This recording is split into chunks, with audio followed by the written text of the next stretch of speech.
This is Energy Perspectives, a weekly podcast produced in Guyana that delves into the developments unfolding in the world's fastest growing economy. Hi there. I am Kiana Wilberg, CEO of the Guyana Energy Conference and Supply Chain Expo.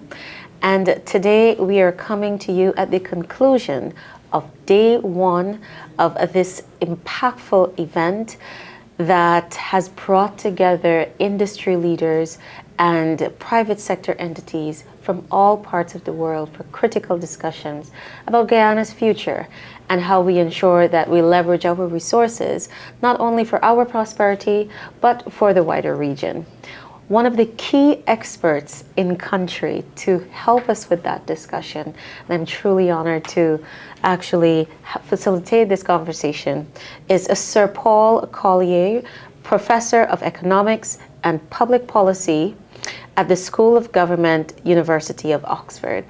Sir Paul, thank you so much for participating in this podcast. It's such an honor. Thank you.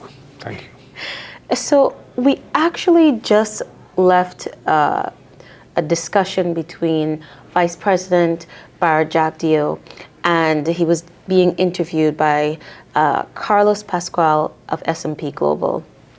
And there were a number of interesting questions and perspectives that came out there. For me, my takeaway was the question on whether the Vice President, who's the chief policymaker for Guyana's oil sector, is concerned about whether the market is going to be flooded with cheap oil and Guyana is racing to accelerate production, and if our market share will be taken away.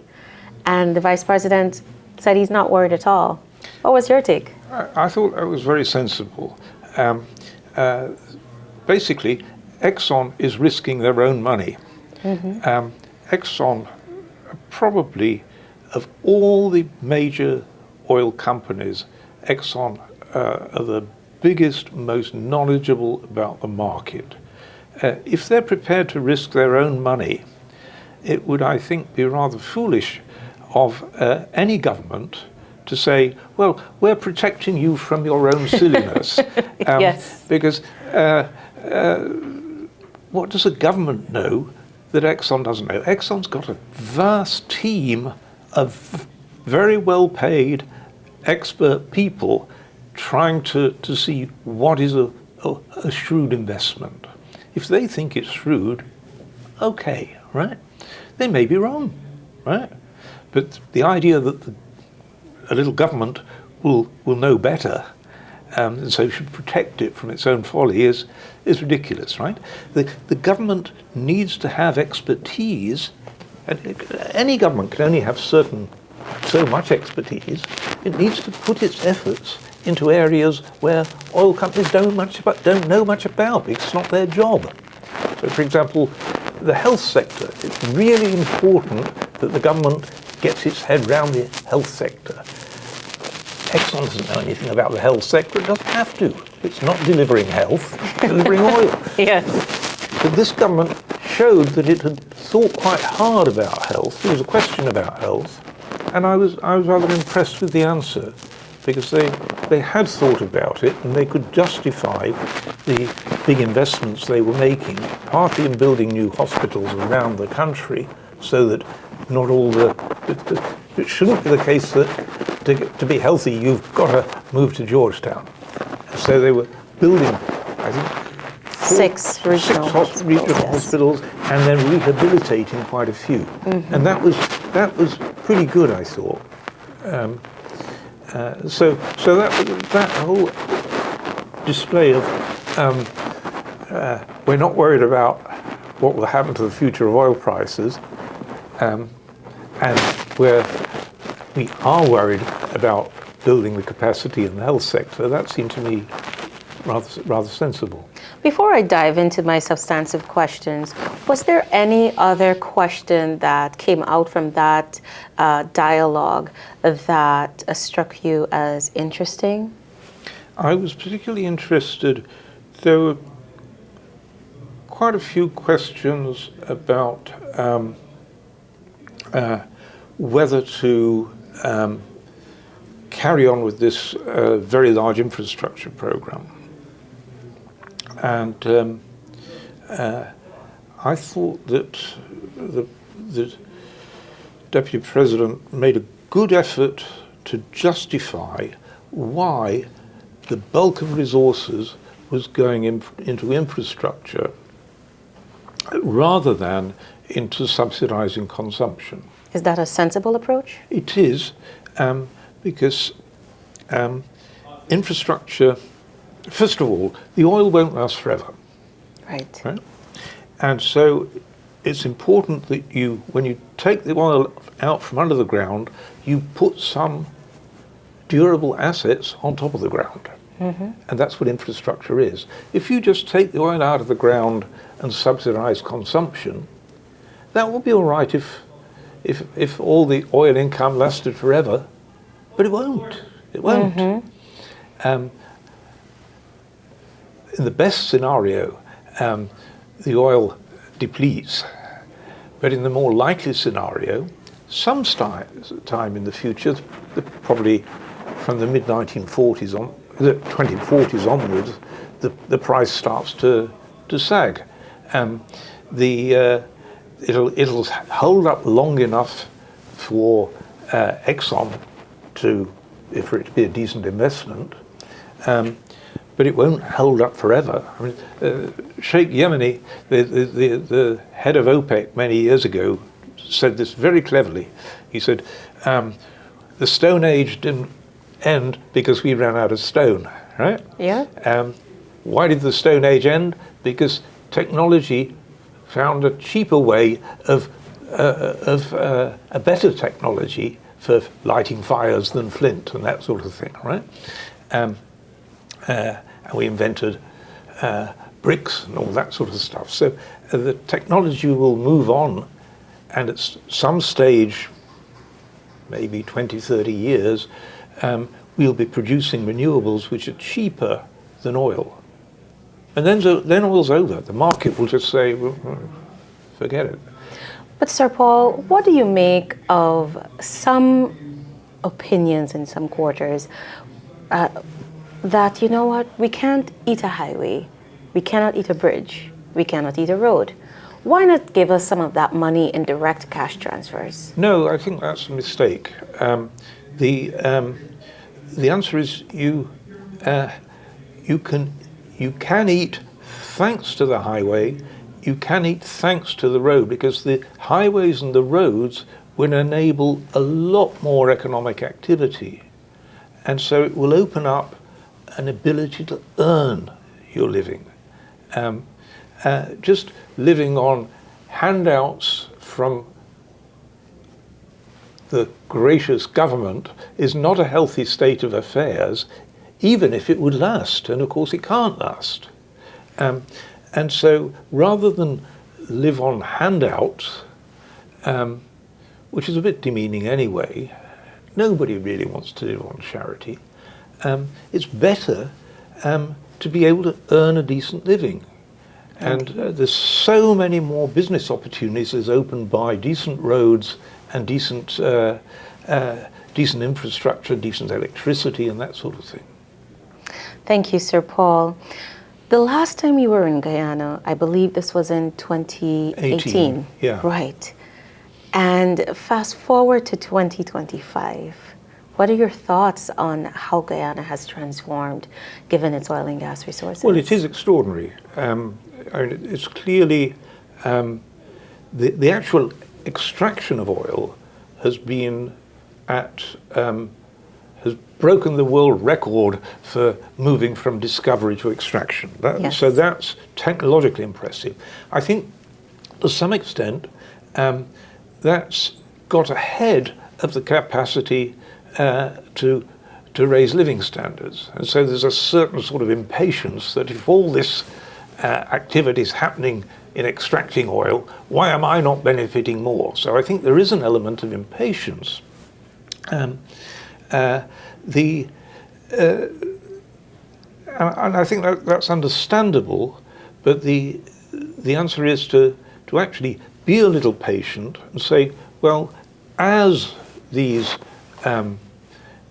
business opportunities open and the ability to earn goes up, that will improve situation quite remarkably.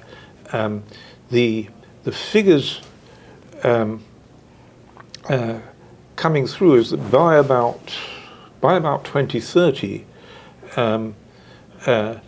revenue per capita coming into the government will really be quite a lot.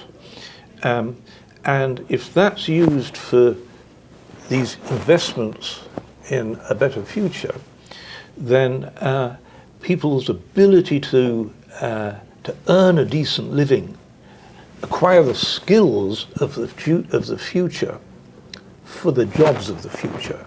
That's the scenario that they're trying to build. Trying to see what will be the jobs of the future, the skilled jobs of the future. What skills will people need to do them?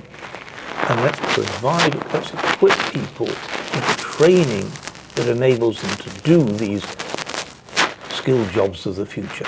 And they don't have to be great jobs of genius, you don't have to become a professor or anything. They're the skilled trades, like welding, absolutely, bricklaying, these things. And of course, no matter how clever IT is and all the rest of it, we're still going to have to weld things. We're still going to have to put one brick on top of another. And so we need skilled vocational training. And that's inclusive of everybody. Really, between the skills of the head and the skills of the hand, and the skills of the heart, because there'll be an awful lot of caring. They were talking about training a lot of nurses, yes. And the real skill in nursing is some skill in brain, some skill in hand, but a lot of skill in heart, right?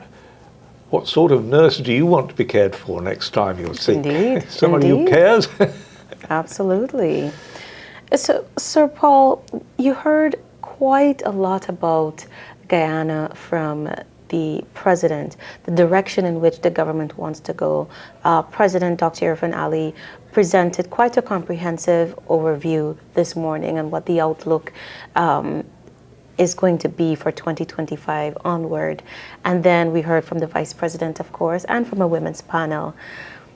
Do you get the sense that we are on the right trajectory?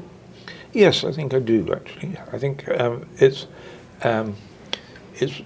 truly impressive that you've been the fastest growing country in the world the last 5 years. I worked a lot many years ago with the government of Botswana, which for 20 years was the fastest growing country in the world. And my goodness, that has transformed the lives of a majority of Botswanans, very much so. They have vastly better lives now than their parents did. And I think that's going to be true in Guyana. I think the children of the present generation, they will be the beneficiaries of these jobs of the future. They'll be the ones who really do them. And if they pause, they'll say thank you to their parents. Thank you, Sir Paul. I want to close by just getting your message. What message would you like to convey to policymakers in Guyana about the path forward as they navigate this critical juncture in Guyana's history? Yes, so both the president and the vice president were honest in saying there'll be bumps in the road. Right? And that is music to my ears, because I much prefer to work with the minority of politicians who can admit a mistake, or admit that they didn't do everything perfectly. And the step from that, and I hope to be coming back and talking with, the Minister of Finance sort of inviting me back and that sort of thing, is a step from saying, well, there'll be bumps in the road, is to build a structure within the teams that you've got so that people are not afraid to speak truth to power, so that when things go wrong, the powerful people learn quickly about that it's going wrong, and then they can error correct. Right? So a degree of modesty, and I heard quite a lot of modesty today, especially from the President, and that's very healthy.